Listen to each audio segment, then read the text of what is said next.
Sewage is an unpleasant topic, but it's one of great public health concern. And here's a case where a technology has been transferred from the north very effectively into a developing country environment, but done in a very sustainable and supportable way.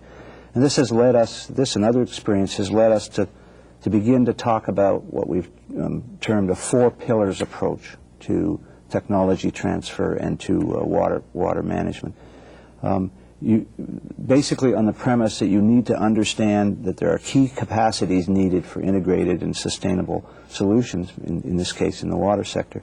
This 4 pillars approach involves 4 pillars, the first being the capacity to train and educate, the second being the capacity to acquire information, to understand the situation, in this case the water environment. The third, to manage, to put institutions in place that will effectively manage, in the case of governments, in addition to management, legislation and regulation.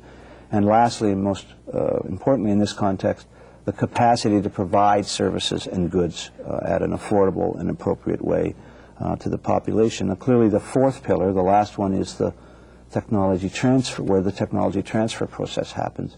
But my argument to you is that those first 3 pillars are critical to be done at the same time if that transfer is to be sustainable in an effective manner. And we're now using this 4 pillars model as a kind of analytical tool to sit down with stakeholders at the community level, to engage them in an identification of what gaps exist in their capacities. And we use this process in the Biosolids program so that you can build consensus, you can strengthen the sense of ownership by the local community. You can strengthen the equity that the local community views as solution. And in our view, you end up with a much more sustainable and long-lasting transfer of either knowledge or technology. And I guess my argument is that in the South, if it's not demand-driven, if it isn't done in a way where there is local ownership, there really is the risk that that technology transfer will fail. Rolf, thank you very much for talking about this 4-pillar approach. Not only did you conceive of this, you have also been able to make it operational in the South. Now, in seeking these integrated solutions you speak of, does information technology play an important role? Yes, I think there's no question. It's the developing countries in general are lagging way behind in terms of bringing in information technologies, even in the area that I'm dealing with in water management, which has a large element of the public sector in it. Information technologies are really critical. They help one understand the situation. They help in the analysis, in understanding. They help in supporting the decision-making process within the institution in a way that greatly facilitates the productivity and the effectiveness of the outcome. But again, it strikes me, and we see this all the time with information technology transfer as well as with other things, that if you do not back up that primary transfer with all of the enabling environment and enabling systems that are needed, the training, the education, the institutional policies and so on, you risk actually harming yourself or failing at the very least in that transfer. I'm glad you touched upon the enabling institutions, the infrastructure needed for the whole process. Can you tell us how does the United Nations University play a role in supporting this technology transfer in sustainable development? Thank you. Yes. UNU, as you know, is basically a research and capacity building organization. It focuses on global issues which are of concern to the UN and its member states. The institution has 2 main themes, a peace and governance theme on the one hand and an environment and sustainable development theme on the other. The environment, that latter theme, UNU generally tries to strengthen those enabling systems. It's not directly involved as a matter of primary mandate in technology transfer, but in strengthening the knowledge transfer process. And it has a number of components to the program, to the institution. And maybe I can just list some to give you a sense, a very broad range of issues. One is an institute called INTEC in Holland, which does policy research and development directly examining the impact of new technologies introduced into the developing world. There's an Institute of Advanced Studies in Tokyo which is involved in something called a zero emissions program, an attempt to make the case to industry that waste from one industry should be used as inputs to another, so that an integrated, waste-free network of producers is created that minimizes pollution in global scales. There's a group in Macau that is involved in software technology development and training. There's a group in South America and Venezuela involved with biotechnology training. A group in Africa called INRA, International Institute for Research in Africa, does agricultural training, and a leadership training program in Amman, Jordan, all intended to support the developing world in building up these capabilities for sustainable development. Rolf, you have given us so much valuable information. The viewers are really going to ask us the question, where can we get this information? Perhaps you can give us some lead on how to go about searching for this kind of information. Yes, certainly. Probably the best place to start is with UNU's website, and it's a very simple one to remember. It's just www.unu.edu. That lists a great deal of information about the different components of the organization, and more importantly, it also lists all of the products from what is called the United Nations University Press. It's a publishing house, produces books, brochures, CDs, and it's possible through that website to get all the appropriate coordinates to contact UNU for some of these products. Wonderful. In particular, I think the word zero emission takes me back to what I said about the electric cars and the need for reducing the emission and controlling that. And I'm really happy to know that UN University is taking a leadership in this whole area. And again, I would like to thank you for coming all the way from Hamilton, Ontario, Canada. You've been running around in Europe, and you're going back again to Europe, and it's very kind of you to spend a day with us here. Thank you very much. It's been my great pleasure. Thank you. Okay. You have just heard from two eminent international civil servants about the opportunities available for developing countries to embrace new technologies. This represents only a sample of the roles played by the international and intergovernmental organizations in bringing together the seekers and donors of technology. In spite of all the progress made by several international agencies, we still need to recognize the fact that access to foreign technology is difficult and expensive. Frontier technology is a major instrument of competitive advantage. Since obsolescence sets in quickly, technology generators need to maximize returns from new technology on their own or through strategic alliances rather than through licensing it to other parties.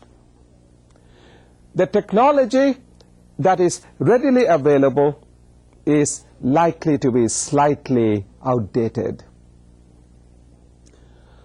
Market protection is unavoidable. The subtle and sometimes obvious strategies used by the countries to protect their own markets may not be easy for other countries to handle. This makes the formation of regional and sub-regional alliances important in order to achieve optimal returns through a synergy of strengths and factors. Any international negotiation requires the formulation of options, the use of criteria for gains appropriate to both cultures, and a willingness to renegotiate if necessary. the best way to build a relationship is to separate the people from the problem and to adjust to their style and pace. Negotiating with someone from a different country and culture can be a unique experience. It is not just the language. Established traditions should be examined in a historical light. One must also consider differences in value systems and the way business is conducted. For example, the importance of time may be perceived very differently in different countries. Industrialized nations generally believe that time is money. Negotiations, therefore, are conducted at top speed. Everything depends on how quickly a decision is made and how committed the concerned parties are to this decision. In several developing nations, however, timeliness is secondary to nurturing the relationship and getting to know one's technology transfer partners on a more personal level. After a level of trust is developed, then the deal can be continued with.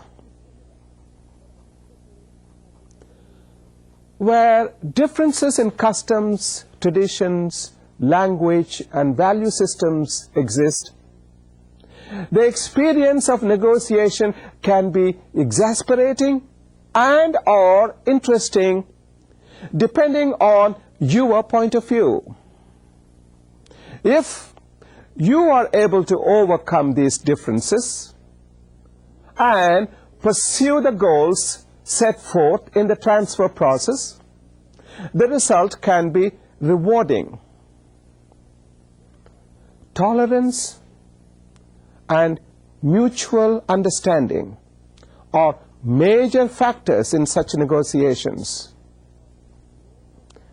The world might be shrinking, but the rapid pace of information communication technology is not matched by the rate of integration of cultures and traditions.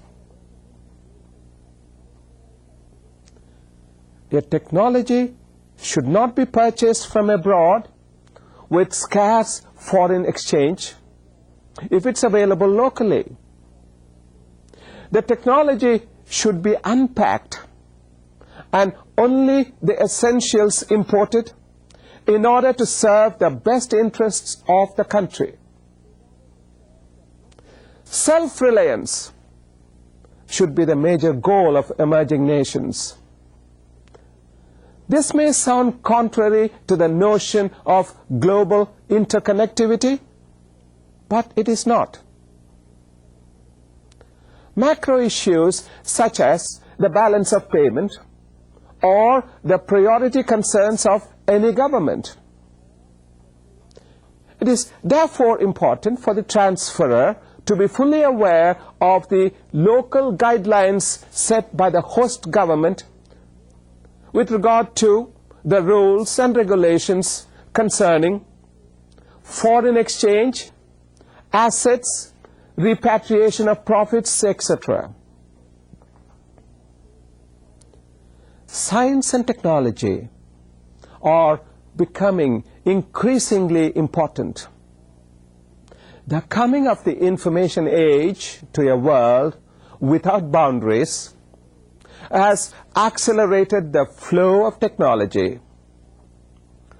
While the opportunity for the selection and acquisition of technology exists, an important prerequisite for the actual realization is the existence of explicit political will at all levels in the recipient nation.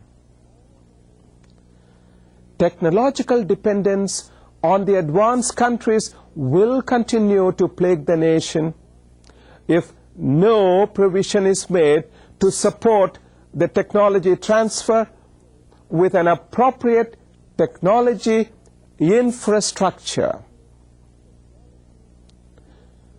The transfer process should be regarded as an instrument of change, and it is not easy to effect a sweeping change at the societal level.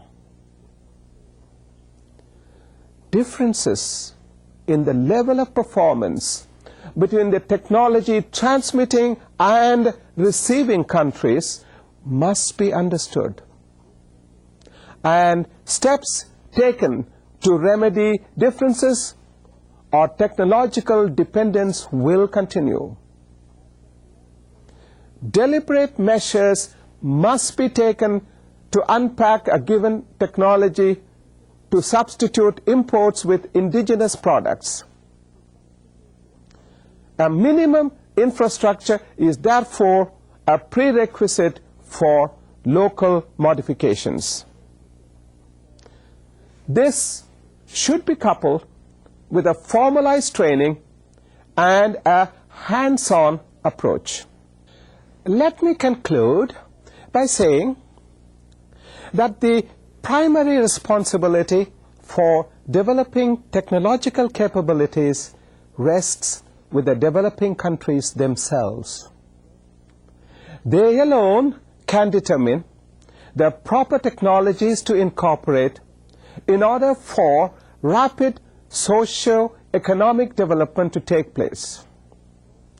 Hence, each country must evolve a unique strategy based upon its own needs. There is no universal prescription. Technology-based development planning must be by choice, not chance.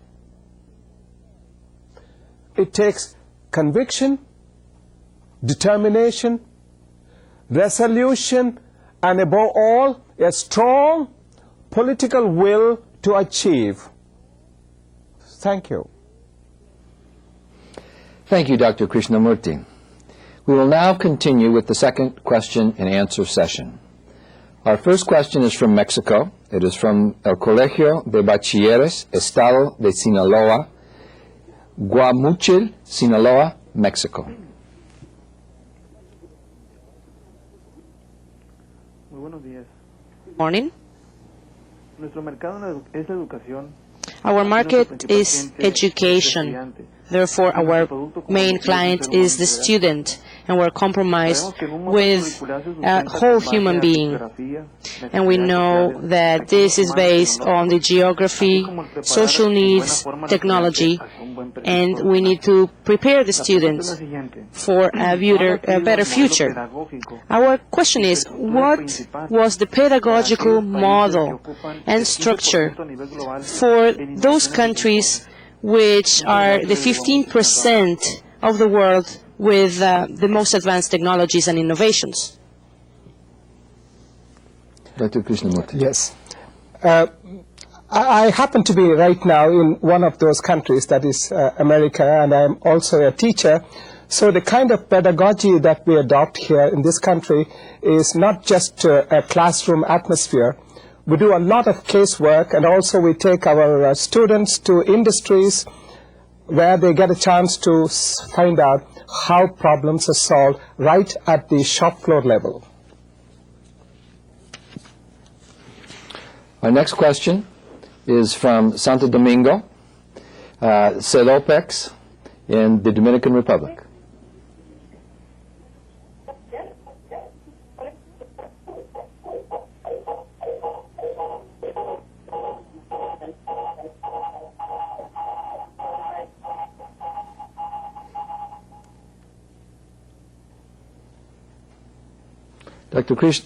Dr. Krishnamoorthy. Okay, our next question is from Sonora, Mexico. From the Universidad de Sonora in Hermosillo, in Sonora, Mexico. Sí, Good morning. We are greeting you from Sonora to everybody at ITC and the speakers. With no doubt, this time in this world that is smaller every day, knowledge is the main thing and is an important element in all aspects of society. As Dr. Malevski said, for the survival of industries through know-how, which in turn depends in the development of the human thought. Dr. Malevski, how does the emotional intelligence influence the know-how? Well, of course it influences, and we have really to form the conditions so the emotional development is achieved if we like to develop know-how.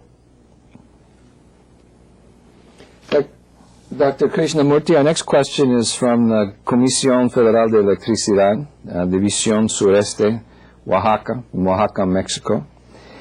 Could you give a couple examples of inventions that have led to commercialization? Yes. One typical example is Sony's Walkman. Walkman is a combination of a tape recorder and a playing machine, and at the same time you have a headset, and it's so light that you can go along with it when you are jogging or any other place. This began as an invention based upon the concept of tapes, and they made it applicable commercially so that many people can use it, and it caught on like a wildfire. I'll give you another example where they are right now, right today, they are in the middle of the invention phase. Only yesterday in the news item there was a report by Lucent Technologies about what they call lambda routers. Routers and the switches are in the field of telecommunications. As you know, Dick Page had talked about digital literacy, and this is one of the instruments of digital literacy, and it's about $8 billion market, and switches alone $5 billion. And these lambda routers of the Lucent Technologies have been able to now reach a point where the speed with which the various fiber optic cables transmit messages, now they have a matching capability at the terminal end with these lambda routers. It's going to be the new pedagogical approach to the whole concept of communication. Thank you. Our next question, we're going to go back to Cedopex in Santo Domingo in the Dominican Republic.